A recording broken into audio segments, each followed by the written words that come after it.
Hari ni Uncle nak ajar macam mana korang nak setting itu door lock untuk kereta Toyota Vios. Kita masuk gear D, automatic lock.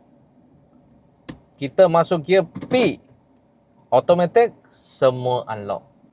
Okay, ini adalah Vios G-Spec. So kita punya setting semua ada pada sini, atas, bawah, kiri, kanan, enter dan back button. Kita guna sini punya button untuk setting sebelah sini punya setting lah. Alright, first kita kena pergi page itu setting dulu. Sudah nampak ini page setting di sini. Kita stop kejap di sini.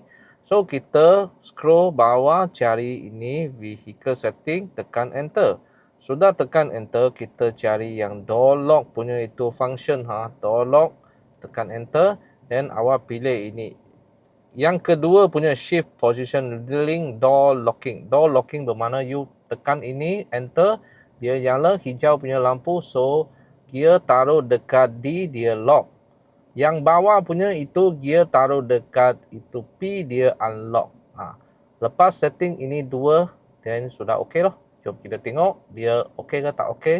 Okey, so sekarang saya akan masuk gear D dan juga gear P. Kita tengok dekat sebelah sini.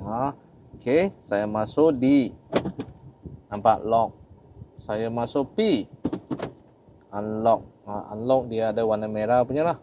Itulah cara-cara macam mana kita setting itu door lock dan juga door unlock.